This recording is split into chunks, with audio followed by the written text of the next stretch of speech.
తల్లిదండ్రులు కావాలని మీ కలను నెరవేర్చుకోండి హెగ్డే ఫెర్టిలిటీ సెంటర్ ద్వారా ఉచిత మొదటి కన్సల్టేషన్ పొందండి 8807447474.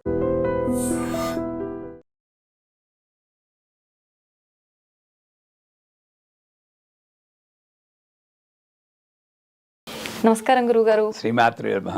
గురుగారు చాలా శాంతంగా చక్కగా ఎప్పుడు చూసినా నవ్వుతూనే కనిపిస్తూ ఉంటారు. అవును కదా గురుగారు? టీవీ కదా, నవ్వకపోతే కుదరదు.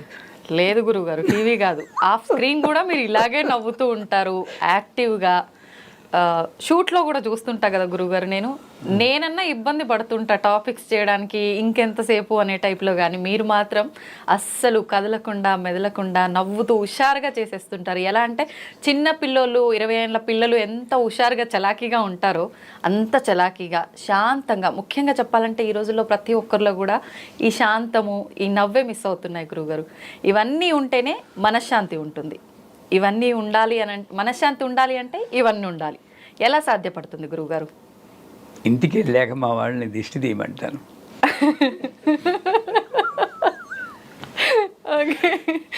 అది పడి 71 నాకు. నేను పుస్తకాలు చదవలేదు, పురాణాలు చదవలేదు, నా జీవితాన్ని చదివాను. ఎదురుగుండా ఉన్న జీవితాలు చదివాను. ప్రజలే నా పుస్తకాలు, ప్రపంచమే నా లైబ్రరీ.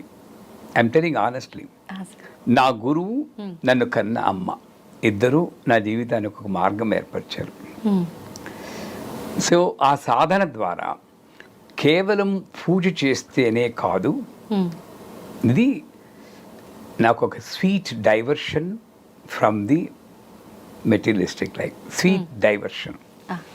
ఏదో టీవీ చూడడం బదులు పూజ చేస్తున్నాను ఆనందంగా. దాంతోపాటు ఏం పాటించానో చెప్తాను. నన్ను నేను అబ్జర్వ్ చేసుకోవడం నేర్చుకున్నాను.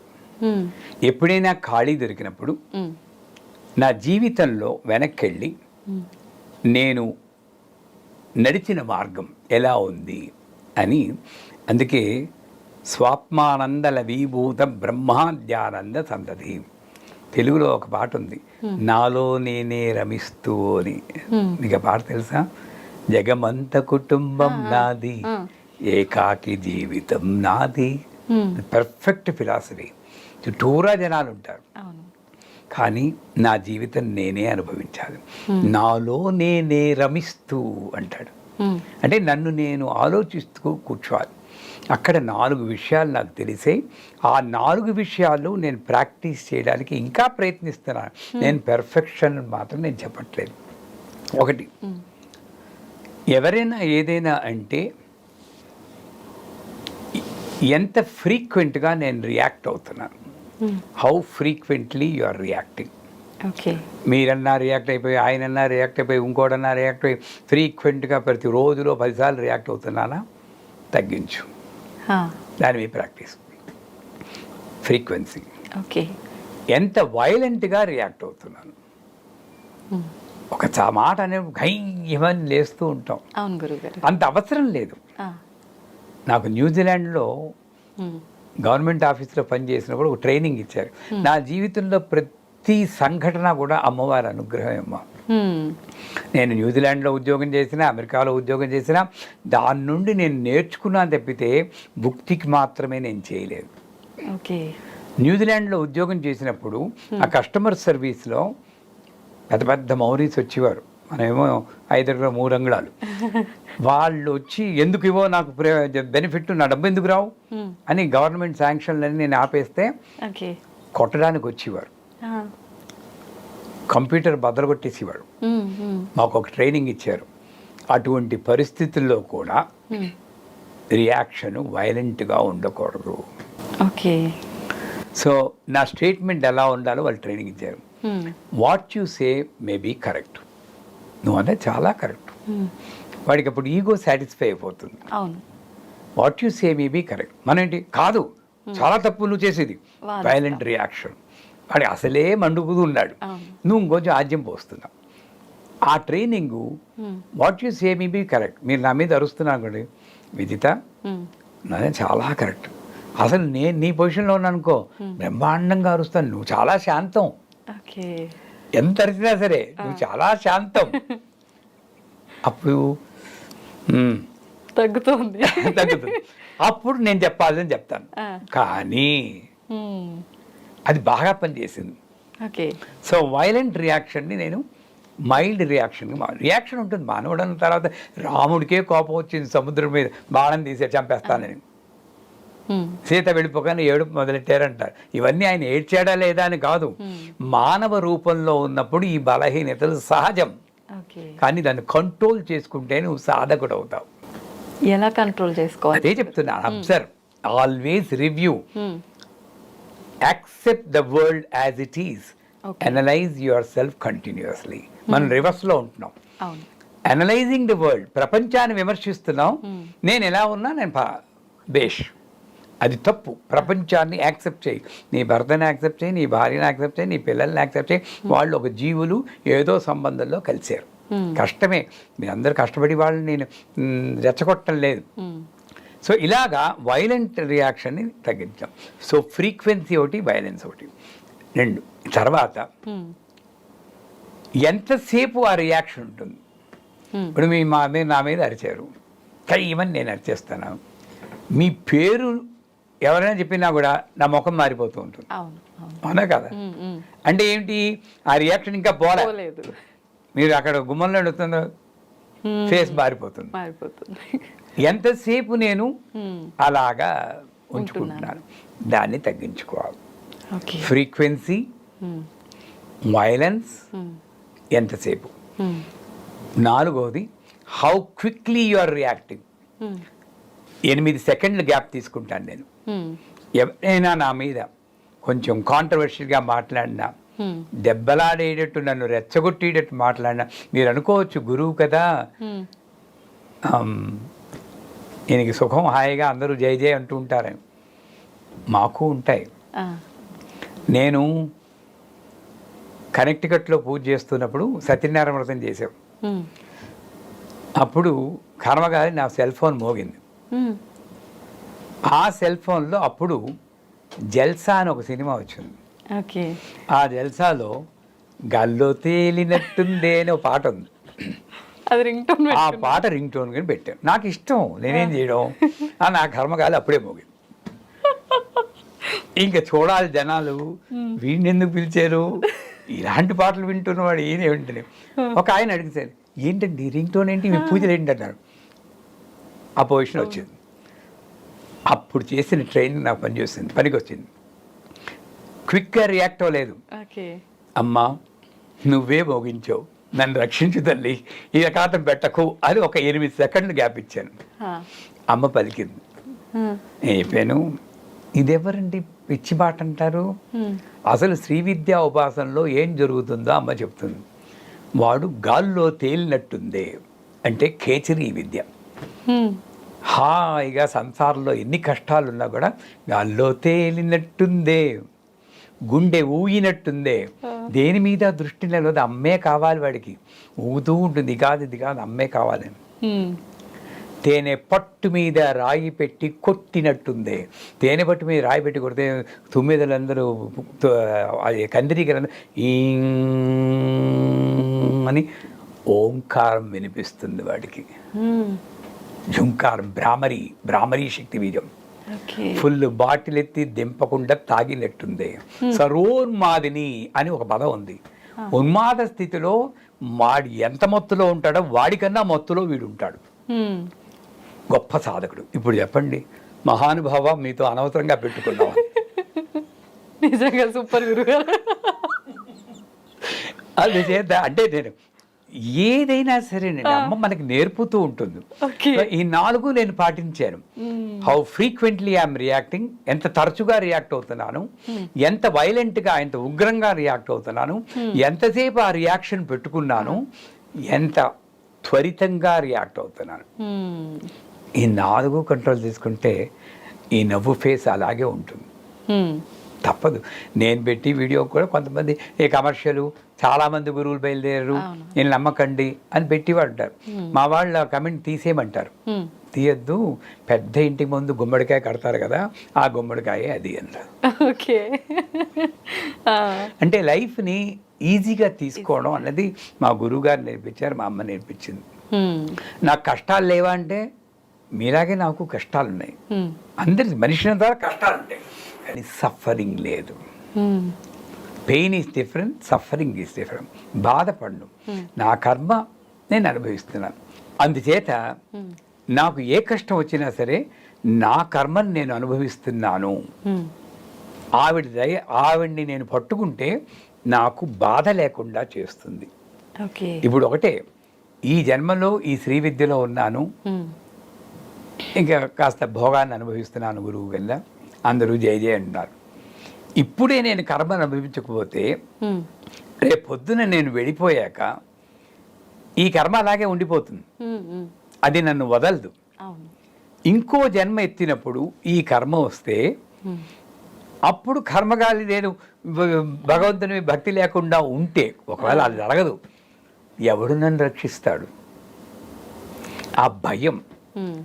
ఇంకొకటి ఏంటంటే నన్ను రక్షించింది, మేము కాశీకి వెళ్ళినప్పుడల్లా కూడా పూజలతో పాటు హరిశ్చంద్ర ఘాట్లో పడవ ఆపుకుని ఆ దహనాలు చూస్తాం.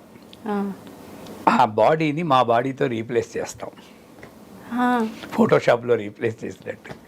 రేపు పొద్దున్న నేను వెళ్ళిపోతే నా బాడీ అలాగే తగలవుతుంది. అది చూస్తాం. అంటే ఈ కొట్టుకోవడాలు, తిట్టుకోవడాలు, స్వార్థము, ఇవన్నీ కూడా ఇంతవరకే.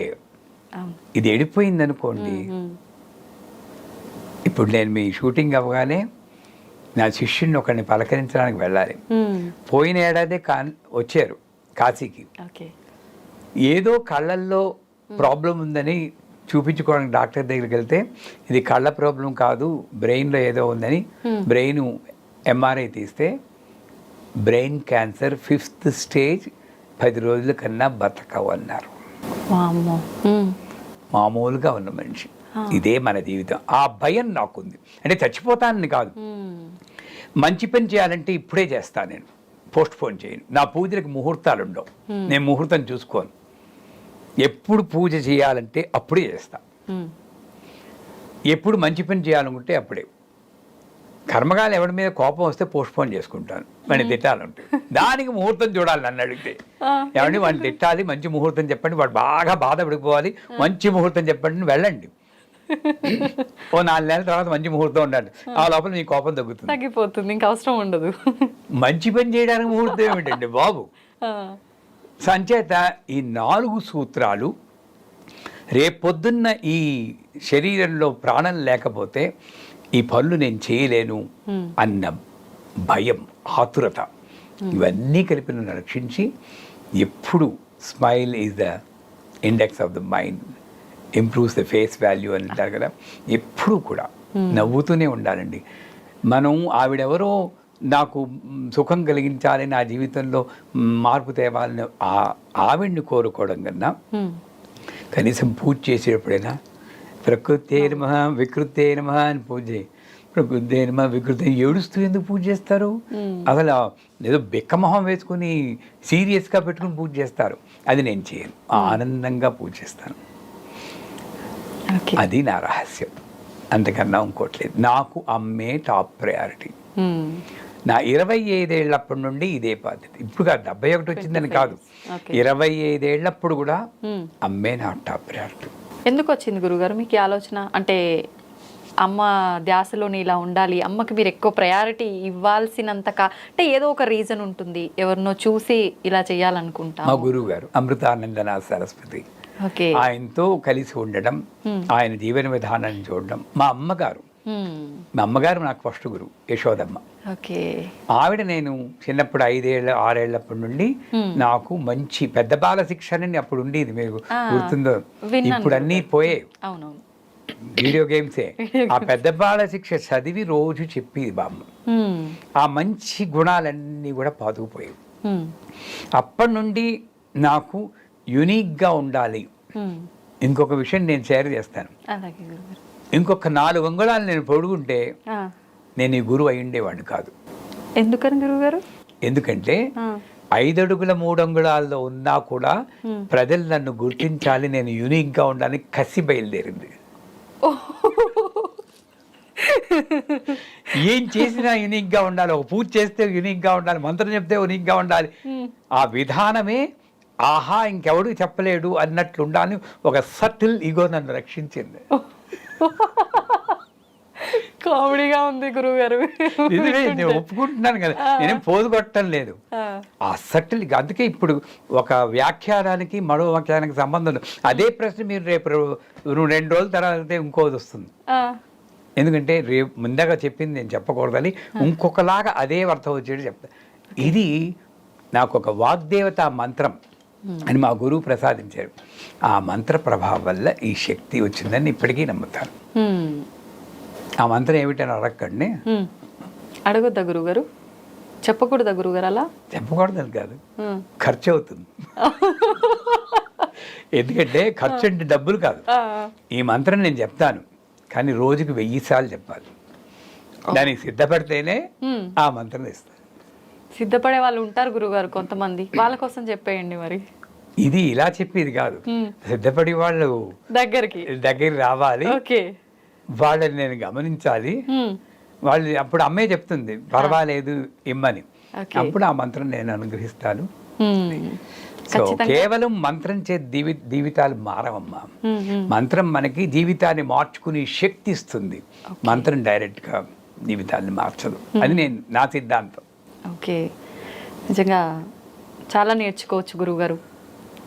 మీ మొత్తం స్టోరీ విన్న తర్వాత అనిపిస్తోంది, నిజంగా మారాలి అని అనిపిస్తుంది, కానీ కొంచెం కష్టమే గురువుగారు ఆచరణలో పెట్టాలి. అమ్మని నమ్ముకోండి, పాదాలు పట్టుకోండి, అమ్మే మిమ్మల్ని నడిపిస్తుంది, కానీ మారాలి అన్న ఆలోచనని వదలకండి.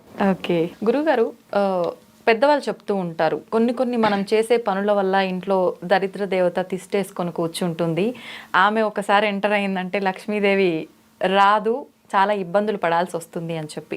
నిజంగా ఇంట్లో దరిద్ర దేవత ఉంది అంటే మనకు సంకేతాల రూపంలో తెలియచేస్తుందని కూడా చెప్తుంటారు గురుగారు. ఎలా తెలుస్తుంది గురువుగారు ఆ సంకేతాలు ఏంటి?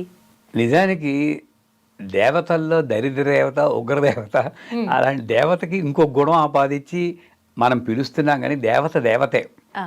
జ్యేష్ఠాదేవి అయినా, లక్ష్మీదేవి అయినా, రాహు అయినా, శనీశ్వరుడైనా అన్నీ పరమాత్మ స్వరూపం. సర్వం కల్విదం బ్రహ్మ అంటుంది. అంతటా వ్యాపించున్నదే బ్రహ్మాని. ఇవన్నీ హయ్యర్ స్టడీస్లో చదువుతున్నారు. ఆ చదివిన వాళ్ళు ఎవరికీ చెప్పరు. మామూలుగా సంసారంలో ఇదో దరిద్ర దేవత, ఇదొక ఉగ్రదేవత అనుకుని దేవతల్లో కూడా విభజించేసి ఎవరికి తోచిన విధంగా వాళ్ళు చేస్తారు. నిజానికి దరిద్ర దేవత అంటే ఆవిడ దేవత యొక్క రూపం కాదు, అశాంతి. ఓకే, ఇది మనమే క్రియేట్ చేసుకుంటాం. ఇప్పుడు ఒక ఇంట్లోకి వెళ్ళామనుకోండి, ఆ ఇంట్లో మనం ఉంటున్నప్పుడు మాట సౌమ్యంగా ఉండాలి. మాటకు కొన్ని లక్షణాలు ఉన్నాయి. మృదు, మధుర, సరళ, సరస, గంభీర, ఇవన్నీ కలిపితే వాక్ అంటారు. మనం గై గైమని అప్పుడప్పుడు అరుస్తూ ఉంటారు. అప్పుడు వాయుమండలం కంటామినేట్ అవుతుంది. కంటామినేట్ ఒకసారి అయిపోయాక మళ్ళీ ఆ ఇంట్లో ఉన్న వాడికి దీని ప్రభావం వల్ల ఇంకా అరవ బుద్ధి వేస్తూ ఉంటుంది. ఇంకంతే, బతుకు బస్ స్టాండే. నిజమే గురువు గారు. ఇట్లా తయారవుతున్న ఇళ్ళు ఎప్పుడు ఎలా తెలుసుకోవచ్చు అంటే, మీరు ఒక సినిమాకో, ఒక సత్సంగానికో, ఓ తీర్థయాత్రకో, వెకేషన్కో వెళ్ళి మళ్ళీ ఇంటికి వెనక్కి వచ్చేటప్పుడు మళ్ళీ ఇంటికి వెళ్ళాలి, వెళ్ళబుద్ధి వేయట్లేదు అని అనుకున్నారంటే ఆ ఇంట్లో మీరు చెప్పిన ఆ దరిద్ర దేవత ఉన్నట్టే లెక్క. ఓకే ఓకే, అంటే ఏమిటి, నా సొంత ఇంటికి నేను వెళ్ళలేకపోతున్నాను, అక్కడ ఏదో ఉంటుంది, ఇంకా దరిద్రం, అశాంతి. మీరు ఒకటి చెప్తాను, అమెరికాలో ఉన్నప్పుడు పెద్ద డెంటిస్ట్ డాక్టర్ గారు నా గురించి, చాలా పడిపోయానండి బిజినెస్లోను, మీరు వచ్చి ఒక హోమం చేయాలన్నారు. మీరు అన్న మంచి క్వశ్చన్. దరిద్ర దేవత అంటే రూపం చెప్తున్నాను. నేను ఏ హోమం చేయాలో నాకు తెలియదు. వెళ్ళాను. అక్కడ ఎక్కడి బట్టలు అక్కడే, తువ్వాళ్ళు కుర్చీల మీద, ఏళ్లలో గమనించుంటారు, విడిచేసిన బట్టలు కుర్చీల మీద అక్కడ వేళ్లాడుతూ ఉన్నవి. ఒక 4 టీవీలు, ఒక 5-6 వీసీఆర్లు, పనికిరాని చెత్త, విరిగిపోయిన కాలు విరిగిపోయిన కుర్చీ, ఇవన్నీ సేకరించి పెట్టుకున్నారు వాళ్ళు. ఇది దరిద్రం. అంటే నాకు ఉపయోగం లేకపోయినా ఎందుకైనా ఉపయోగిస్తుంది అని అమ్మ పెట్టదు అడుక్కు తిననివ్వదన్నట్టు నువ్వు అనుభవించవు ఇంకోటికి ఇవ్వవు. పోనీ భోగిమంటలోనే పారేసావా అంటే అమ్మో సెంటిమెంట్, మా తాతగారు ఆయన ఇచ్చారు, ఈ కాలు విరిగిన కూర్చి నేను అలా పెట్టుకుంటాను. ఈ భావంతో నేను జంక్ చేర్చుకుంటున్నాను. నేను ఒకటే అన్నాను, అమ్మ నేను ఒక పని చెప్తాను, నెల రోజుల తర్వాత మళ్ళీ వస్తాను, నాకు ఇంట్లో ఒక వస్తువుకి ఒకటే ఉండాలి, టీవీ అంటే ఒకటే ఉంచండి, మిగతా అన్ని కొత్త వండి ఇచ్చేయండి ఇంకోటికి. ఎందుకంటే ఇనుము పర్టికులర్గా వస్తువు మీరు ఒక చోట పెట్టి దాన్ని 6 నెలల పాటు తొడకపోయినా కదపకపోయినా వాడకపోయినా అక్కడ ఈ దరిద్ర దేవత అనబడే నేను చెప్పను అలాంటి ఎనర్జీ వచ్చేస్తుంది. ఓకే, దాన్ని మీరు రాహు అని కూడా పిలుచుకోవచ్చు, దెబ్బలాట్లు వస్తాయి. ఏ ఇంట్లో అయినా సరే శుభ్రంగా ఉండాలి. సో నా ఇంట్లో దరిద్ర దేవత ఉంది అని ఎలా తెలుసుకుంటాను అంటే అశుభ్రంగా ఉండి ఒక్క రూములో ఉండొచ్చమ్మా, నాకు డబ్బులే ఉండక్కర్లేదు, ఆ ఒక్క రూముని ఒబ్బిడిగా పెట్టుకుని చక్కగా డెకరేట్ చేసుకున్న 3 మంది ఉంటారు. నీట్గా ఎక్కడ ఉన్న వస్తువుని అక్కడ పెట్టేస్తే అక్కడికి వెళ్ళగానే ఒక మనశ్శాంతి ఉంటుంది. దరిద్ర దేవత బయట లేదు, ఇక్కడ ఉంది, మన ఆలోచనలో ఉంది. నేను శుభ్రంగా ఉండాలి. మీరు అనకూడదు కానీ చూసి వాళ్ళు క్షమించాలి. ఇళ్లలోకి వెళ్ళినప్పుడు ఓ పాత లుంగి ఒకటి కట్టేసుకుంటాడు ఆ మహానుభావుడు, పైన చొక్కా వేసుకోడు, ఇక్కడ తువాల పడిపోతుంటుంది. ఎవరైనా కొత్త వాళ్ళు వచ్చినా బిడియము ఏమి ఉండదు. ఆ చూసి వాడికి వచ్చిన వాడికి కొంచెం ఇబ్బంది పడుతూ ఉంటాడు. ఆ వచ్చిన అతిథి దేవో భవ అంటున్నావు నువ్వు, ఆ అమ్మవారికి నేను ఇబ్బంది కలిగించాను కదా, అది దరిద్రం. ఈ మామూలుగా డ్రెస్ చేసుకోలేమా మనం? చేసుకోవచ్చు. ఆ అమంగళంగా నేను ఎందుకు ఉండాలి? అంచేత ఇంట్లో దరిద్ర దేవత ఉంది అని ఎలా తెలుసుకోవాలంటే, నెంబర్ 1 నాకు మనశ్శాంతి లేకుండా అయిన దానికి కాని దానికి దెబ్బలాడుకుంటున్నప్పుడు ఆ ఇంట్లో ఉంది. దరిద్ర దేవత అంటే డబ్బు మాత్రమే కాదు, డబ్బు ఎలాగైనా వస్తుంది. 10 రూపాయలు ఉన్న రిక్షావాడు కూడా తాగేసి శుభ్రంగా కాళ్ళు ముందు సీటు పెట్టుకుని ఇలా పడుకుంటాడు. లక్షలు ఉన్నవాడు కూడా కొట్టుకు చచ్చిపోతూ ఉంటాడు ఇంట్లో. నిజమే గురు. ఎవడు దరిద్రదేవత ఉంది? వీడి దగ్గర వాడి దగ్గర, డబ్బున్న వాళ్ళ దగ్గర. అవునా కదా? మరి దరిద్రదేవత అంటే ఏమిటి? డబ్బా కాదు, మనశ్శాంతి. అది నా చేతుల్లోనే ఉంది. దానికి మళ్ళీ దేవతను పూజించక్కర్లేదు. అడ్జస్ట్ అయిపోతూ దెబ్బలాట లేకుండా నేను ఉన్న వాళ్ళతో, భర్తతో అడ్జస్ట్ అవ్వాలి, భార్యతో అడ్జస్ట్ అవ్వాలి, పిల్లలతో అడ్జస్ట్ అవ్వాలి, అందరితోటి అడ్జస్ట్ అవ్వడానికే నేను పుట్టాను, మార్చడానికి కాదు. ఈ అడ్జస్ట్మెంట్ లేకపోతే మనశ్శాంతి పోదు, అప్పుడు దరిద్ర దేవత ఉన్నట్టే. ఇల్లు శుభ్రంగా లేకపోయినా, తీసిన వస్తువు తీసిన చోట పెట్టకపోయినా, ఏ వస్తువు ఎక్కడ ఉండాలో అక్కడ ఉండాలి. అది లేకుండా వేరే చోట ఉన్నా, ఇందాక చెప్పినప్పుడు ఇనప వస్తువులు మన శుభ్రం చేయకుండా అట్లానే ఉంటాం. ఇంకోటి, పూజ గదిలో ఇవి అగరత్తులు వెలిగిస్తారు, ఆ భస్మం అంతా కింద కారిపోతూ ఉంటుంది. అరటిపండు తొక్కలు క్లీన్ చేయరు. మరి ఎక్కడ ఉంటుందండి లక్ష్మి చెప్పండి? సో మీరు అక్కడున్న వైకుంఠంలో హాయిగా నారాయణ కాళ్ళు పడుతూ కూర్చున్న లక్ష్మిని తగుదునమ్మా అని చెప్పి ఆవాహయామి అని నీ రూమ్లోకి పిలుచుకుని అక్కడ చెత్తలని పడేస్తే దరిద్ర దేవత ఎక్కడ ఉండక ఏం చేస్తుంది? సో నా పూజ రూమ్లో కూడా తర్వాత శుభ్రం చేసుకుంటాను అనకుండా అది కూడా శుభ్రంగా ఉంచుకోండి. ఇల్లు శుభ్రంగా ఉంటే, పూర్వకాలంలో ఎంత బాగా ముందు గుమ్మానికి పసుపు రాసి కుంకుమ బొట్లు పెట్టేవారు ప్రధాన వాడికి, అవునా? అమ్మమ్మలు వాళ్ళు పెట్టేవారు. ఇప్పుడు బద్ధకం పెరిగిపోయి పెయింట్ అని తీసుకొచ్చి పెయింట్ వేసేస్తారు. ఈ పెయింట్లో ఏమిటి శుభం? అంచేత ఇటువంటి అమంగళకరమైనటువంటి చిహ్నాలు ఎక్కడైతే ఉంటాయో ఆ ఇంట్లో 100% దరిద్ర దేవత రూపంలో మనశ్శాంతి కరువు అవడం, చీటికి మాటికి కొట్టుకోవడం, ఇది మాత్రం. దీంతో పాటు న్యాచురల్గా ఇది సరిగ్గా లేకపోతే రోగాలు వస్తుంటాయి. అంచేత అలా అలా అలా అలా పడిపోతుంది. దీని మూల కారణం ఏ దేవత కాదు, మనమే ఆ మూల కారణం. మనమే స్వతహాగా. అంటే దీని నుండి తప్పించుకోవాలంటే ఇంటిని శుభ్రంగా ఉంచుకోండి, ఉన్న వాళ్ళతోటి మ్యాక్సిమం అడ్జస్ట్ అవ్వడానికి ఉండండి. రెండే మన జీవితంలో. Accept, adjust or quit. ఉండి కొట్టుకోవద్దు. ఓకే, అది. నమస్కారం. నిజంగా మంచి విషయాలు తెలియజేస్తారు గురుగారు. ధన్యవాదాలు. శ్రీవారు.